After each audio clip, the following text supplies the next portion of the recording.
Welcome to this review of Honeyberry Solo and Honeyberry Maxi. These are some plants that I got from a website called Great Garden Plants, and I just wanted to give you an idea of what is it like buying from them, what are you gonna expect to get. So these plants, each of them was shipping. I got a discount based on how many I bought and also some type of site-wide discount. These cost about $19-20 bucks, including shipping.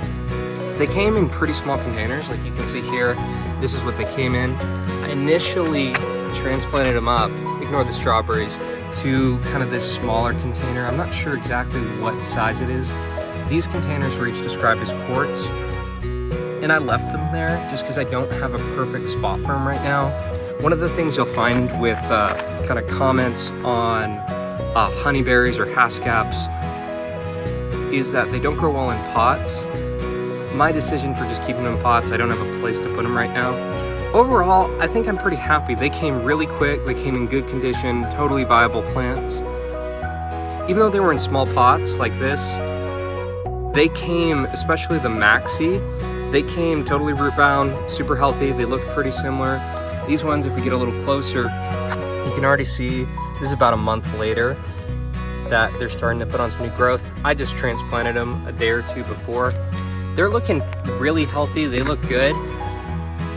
The thing I'd say is basically with honeyberries, I think some of the challenges is that if you're getting honeyberries, at least where I live, they don't have a lot of the newer varieties like these Honeyberries.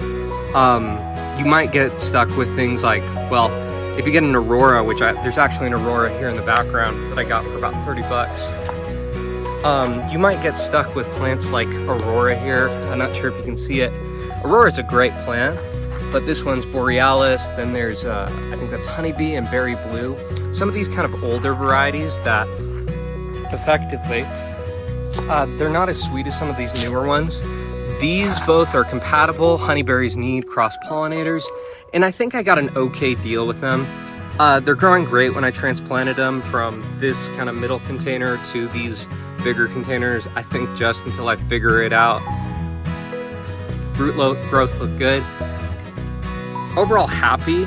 I guess my critique is they're generally really small. They came as completely viable plants. I'd probably give them about a 4. Likely if you're wanting to get some honeyberries and you want the better varieties, you're good going with the classic recommendation of Honeyberry USA or Berries Unlimited.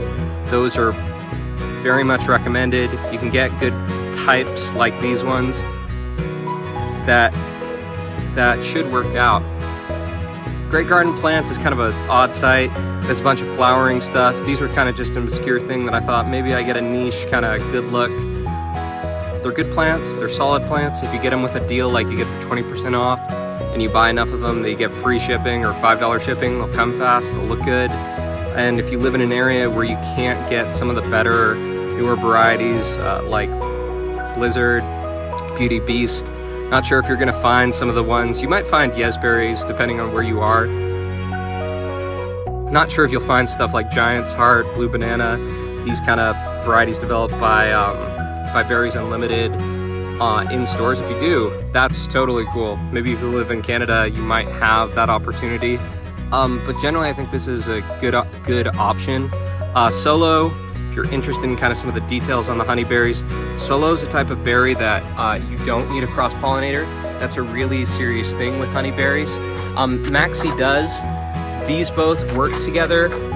Maxi, you can go look up some of the details on the berries. I haven't really had them. I've tried in the background there, thinking about the Aurora. I had a few unripe ones. I mean, the birds really go for them quick. And they were actually not too bad. They weren't completely ripened. That's probably an understatement. They're pretty tart, but they tasted good. They tasted a lot like a blueberry. A lot of people are liking honeyberries. So generally, to kind of wrap up this kind of rambling thing, if you want to buy from Great Garden Plants, I'm not sure. I'd kind of give it a 4. You can get viable plants, but I think you're best served based on the stuff I've seen, doing a little more research, probably doing Honeyberry USA, Berries Unlimited, because you get the greater range of varieties. I think you'll probably get a little bit bigger of a plant. You might get a bare root, so you might not have them leafing out like this, but then again, these are doubtful to produce in their first year. I'm sure I'll get a few in their second year based on my research and stuff. So decent buy. Something to be concerned about. Great Garden Plants is an okay site. They don't have a lot of berries and kind of edibles, which is what I'm interested in. It's just kind of one of those nurseries that seems like they sell a bunch of stuff. Not sure if it's kind of your ideal circumstance. They're not kind of a local business, so okay deal. These are what the plants look like. Thanks for watching.